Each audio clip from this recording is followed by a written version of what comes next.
Okay, you're singing really well, sounded fantastic. And I was at the back, I must admit, but it sounded great from the back anyway. Now, we're going to be speaking about change tonight. You know, if you've been on this earth for any amount of time, you'll realise that change is something that definitely happens. Sometimes whether you wanted to or not. You know, when I was your age, when I was young, I'm not young anymore, but when I was your age, I wanted to do certain things, and I thought I would pursue a certain course, and I wanted to be 7 foot and play in the NBA. But you know, eventually I took a long hard look in the mirror, I had to, you know, and what I realised was I'm not very good at basketball. But, don't know why you're laughing, but anyway, I'm not very good at basketball, and also not 7 foot tall. I'm not blessed with that, those genes, but there's things sometimes that happen in our lives as well that we don't expect. And change can come really quickly, can't it? And I want to read a couple of verses from the Bible, and then we're going to have a little bit of fun as well. And we're going to reminisce about camp a little bit. And we're going to think about how camp has changed over the years. Okay, so this is concerning a man called Saul at this point, who later was known as Paul in the Bible. And his life was changed. Now, this is his former life. He speaks about his former life, and he says, I persecuted the church of God violently and tried to destroy it. And then we read a little further on in the same book, and this is what he says. He says, the life I now live in the flesh, I live by faith in the Son of God who loved me and gave himself for me. Now we would ask this question, what caused this radical change in the life of Paul? And we'll come back to that. But thinking about change, you know, you're really privileged today. This is where we go for camp, Fascally House, Pitlochry. It wasn't always like that. Camp has definitely changed over the years, and some of the people, and I'm looking in the room this evening, a lot of the people have changed significantly as well. Don't worry, I'm sure your photo won't be up here tonight. But you know, it wasn't always at Fascally House. It did start in tents. I know that one of the people that started it was a man called Bill Saltner, and he took some guys away in tents, and they did simple things, they had a lot of fun, but there was a main point to camp, which we'll get to as well. And then it progressed on to the schools. Show of hands, was anybody ever at Inch? I wasn't. Wow, there you go. So a few. Willie Morgan's hand just going up at the back there. Okay, Inch. Now, transport's changed. You remember when the camp?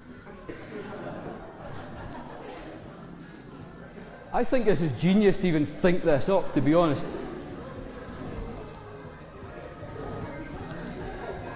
Now listen, and so it goes on, right?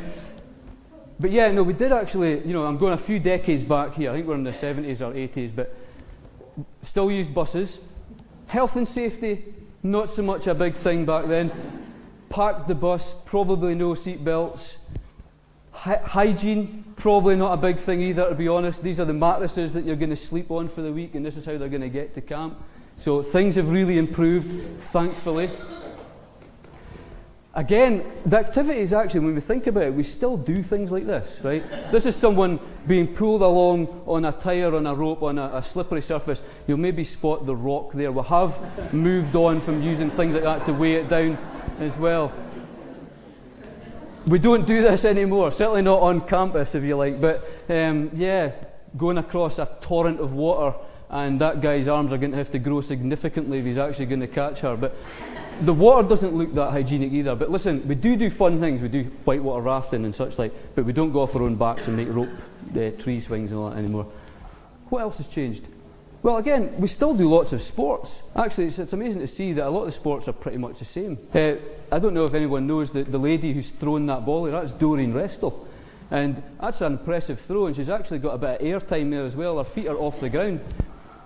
And again, this, you know, being a man of small stature, I know what this feels like. You know, it's amazing to see that bucket ball, you're still significantly disadvantaged if you're small, to be honest. I am quick, of course, but height is a good thing. Arthur Pollard, you know, with the Lord. That's a big change. And this is a sport he's putting on his cricket gloves. He's not away to club somebody. He's putting on cricket gloves there. And that's one of the sports. Campers v Leaders football matches. Still do that, don't we? But look at the fashion changes. And I've got to say, these lads are taking this pretty serious. A little bit concerned about the Leaders, to be honest. I don't think they're taking it quite as serious. You've got a guy in his jeans here. You obviously have to have a moustache to play in the team. You'll maybe see that I've got to highlight him. I don't know, where is he? Where's he sitting? There he goes. I couldn't do that, Steve, sorry. That's Steve Rankin, just in case you're not sure. He's actually he's got his thumb up, and he seems to be taking it quite serious, I've got to say. Although that hairdo's not going to be very aerodynamic, Steve. Okay. And playing with one leg is going to be a disadvantage too. Right. We have showers now. But listen, when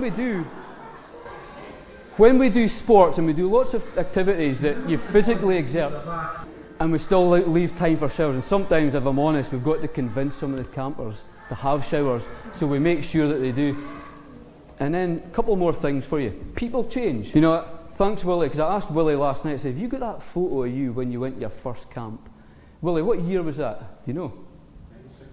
1968. Not that one, right, the next one, right? Willie Morgan, done everything at camp, been the chairman for decades as well, recently retired for the committee. And, you know, Willie went to his first camp. Do you want to see what he looked like in 1986? Okay, this is what he looked like. Okay.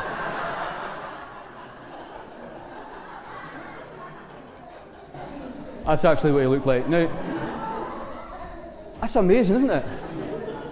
Willie, some of the best times that you've ever spent at camp. I go to the same church as Willie, still wears those shoes. And you know something, I saw that on a cine footage as well, celebrating 50 years of camp. And that's Willie as well. And actually you look, well, your son looks so much like you. One more change, we've got the Merson brothers here, John in the middle, Phil on the left. Difficult to see, I've just got to tell you, Phil is on the left there. His bell bottoms probably go out to about here, right? That's him there. And there's him doing the actions. So, and Phil has changed as well, right? Nae flares and nae hairs on him there. So, and this is really the last one, and this is disappointing, right? I watched this. PT, we do it in the morning, physical torture. And I think it's Jeff Reeves, and he was running a pretty tight ship, I've got to say. And Jeff Reeves has got them all going here. And I compared it to last year's PT, and I was pretty disappointed, to be fair. And I'll show you the comparison just now to nowadays. And obviously the leaders still take it very serious as well.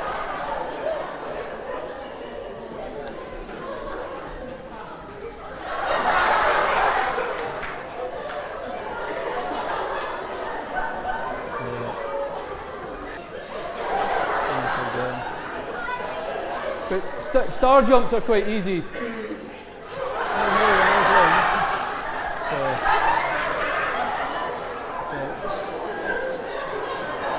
See, it's got it. Yeah, so listen, I did warn them that I was going to put that up tonight, and it was to make that point. But I actually tried to do star jumps like that, and I can't do it. So, but listen, things change, don't they? We still have bonfires at camp, and the most important point at camp, and it is important, by the way, that kids come and you have a lot of fun. Yeah, that's actually one of the fundamental things about camp. It's a fun holiday for kids and for leaders. But listen, the thing about camp that's never changed, we come together, we do things like what we did tonight. We sing praises to God, and we teach from the Bible. And maybe the methods sometimes have changed. No flannel graphs. Flannel graph that even talks. The presentation may have changed, but the message remains the same. You know, that's so true. The presentation sometimes does change, but the message has never changed. And for all the changes we experience in life, God never changes. God's word never changes. Jesus Christ is the same yesterday, today, and forever.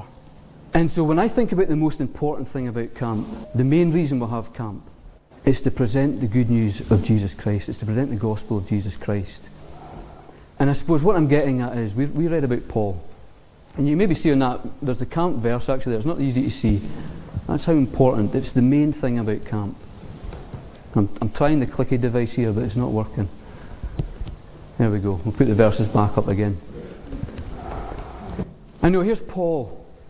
Formerly, There we go. Formerly, Paul persecuted the church. In chapter 9, we read of his testimony in Acts.